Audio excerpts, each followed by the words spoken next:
has a big heart. Love his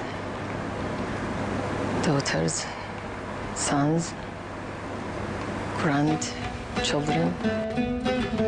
Saddam loved to make home movies of his family, carefully documenting public appearances with his children. Saddam crafted an image of himself as a family man who was very attentive, but from everything we're told from his inner circle, that wasn't where his attention was. His attention was at the office, at keeping power in politics. By 1990, Saddam Hussein was faced with a huge financial crisis. He'd spent almost 8 years trying to conquer Iran, a lost cause that cost Iraq billions of dollars. Meanwhile, the Hussein family continued to spend millions on their extravagant lifestyle.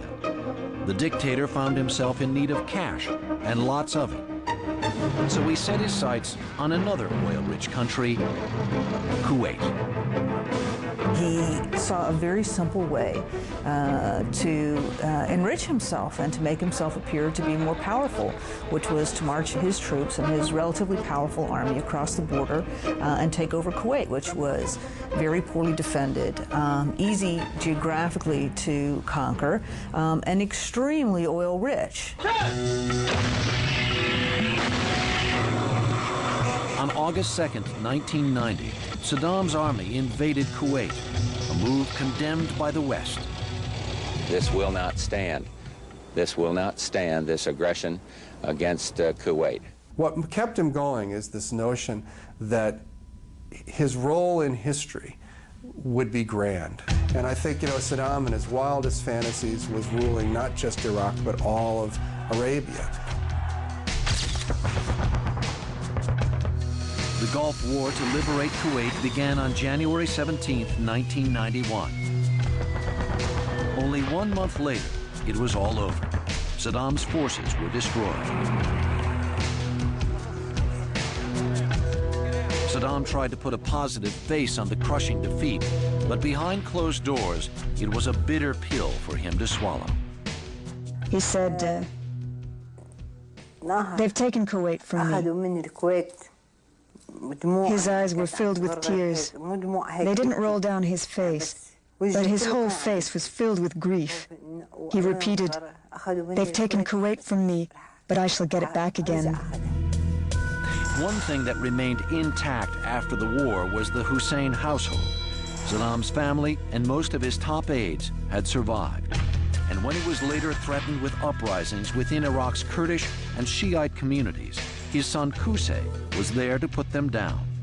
Like his father, who studied and admired Adolf Hitler, Qusay was merciless in killing thousands. Qusay and his associates employed tactics reminiscent of the Nazi SS, taking whole families out from their homes and machine gunning them to death. Qusay had proved himself, and now his star was on the rise. Within a year of that uprising, which was March '91, Qusay was in charge, was supervising all the intelligence agencies. So, he'd rocketed to prominence in that time. Passed over by Saddam as heir apparent, Uday focused his attention on money. Circumventing UN sanctions imposed on Iraq after the war, he smuggled tens of millions of barrels of oil out of the country and made a fortune. This paid for the regime. This gave them the cash reserves to pay their guards, to build their palaces, to buy their weapons, and keep the regime in place. Uday used rooms in his palaces just to store stacks of cash. He collected more than 1,000 fancy cars and wore flashy clothes and jewels. He could buy anything he wanted. He decided he wanted to become a designer of men's clothing. So he started having tailors, make these outrageous suits that he designed for himself. He was also rumored to use drugs regularly, which may have accounted for his erratic and violent behavior, even toward his own family. In 1995, a minor dispute with an uncle, Watban Hassan, set Uday on a rampage. He actually raided a party where his uncle Watban was present and sprayed the partygoers with machine gun fire and wounded his uncle very severely. Saddam was so enraged that he went to the garage where Uday kept his fast cars, a vast collection of, you name it, Ferraris and what Porsches and what else, and he ordered that the whole things be set alight. But Uday ignored Saddam's warning and only became more treacherous in the coming decade.